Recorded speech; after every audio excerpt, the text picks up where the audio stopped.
Welcome to Greek for a Week. This week we are looking at chapter 3, verses 1 through 6 of the book of Philippians.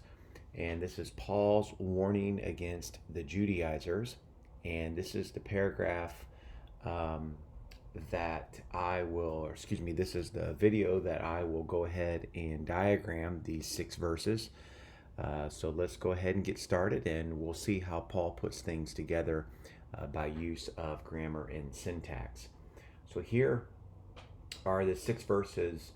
You'll notice here that we have an imperative here with rejoice, and then there's multiple occurrences of blepete, which is to beware, be on the lookout, pay close attention, that kind of idea. Then you'll see a gar here, which is further explaining verse 2. And then as you work your way down, we will see that basically verses 4, 5, and 6, basically that's where Paul looks at, a number of people have said, his pedigree, or the various characteristics about Paul in relation to having confidence in the flesh, which is right here in verse 4. So let's go ahead and go on through the next slides, and we'll see just exactly how these verses break down. So he begins with, "Finally, my brothers, rejoice in the Lord." So there's our imperative. He wants them to rejoice, again, in the Lord, probably a relational aspect of the word "en" in the dative here. And then he says, "To write the same things to you is no trouble for me. But," and then the reason why there's a "de" there is because he's going to change people groups from emoi, me, but it is a safety for you. And the "you" there is a humin. So he changes from me to you, or from Paul to the Philippians. "Beware," he says. "Beware of the dogs. Beware of the evil workers." And then lastly, beware of false circumcision.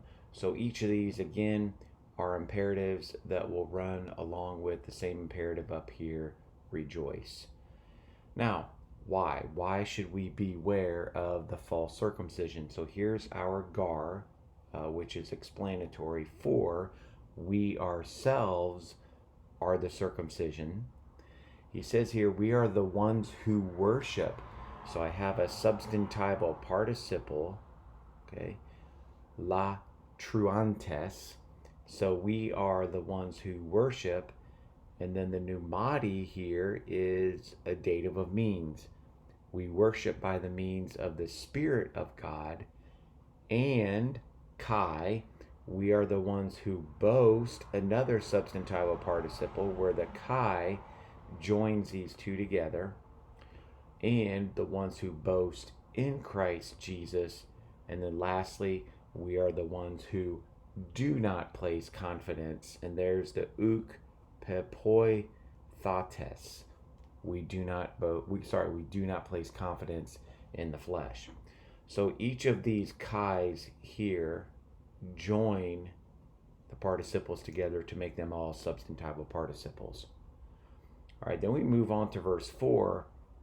Paul now says, although, so here's our connective K pair, although I myself had concessive participle, had confidence also in the flesh.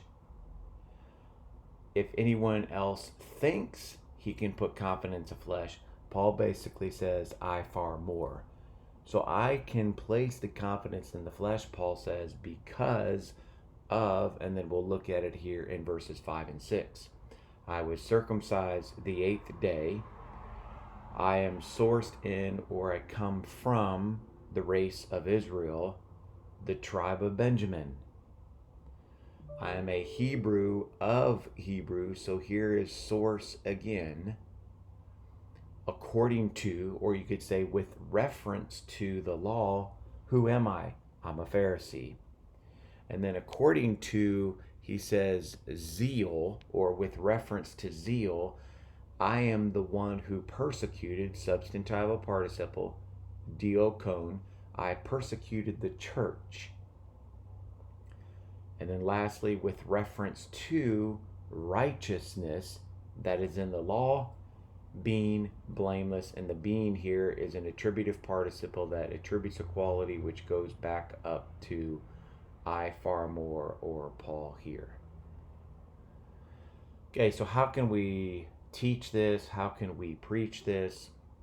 I think we're looking at simply rejoice in the Lord, and then all of the commands of beware. Beware of each of these entities, okay? Why? Well, again, we worship through the Spirit, and we boast in Christ, and we do not place confidence in the flesh. So then we go finally then into Paul's explanation and the description of himself in verses 4 through 6. So I still think you're dealing with the imperatives here, rejoice and beware, or have a cautious attitude toward. I think that's Paul's intent with verses 1 through 6. Trust this has been helpful. We will look at verses 7 through 11 starting next week. I won't look at all of those verses, but that's the next paragraph, 7 through 11. Have a great week.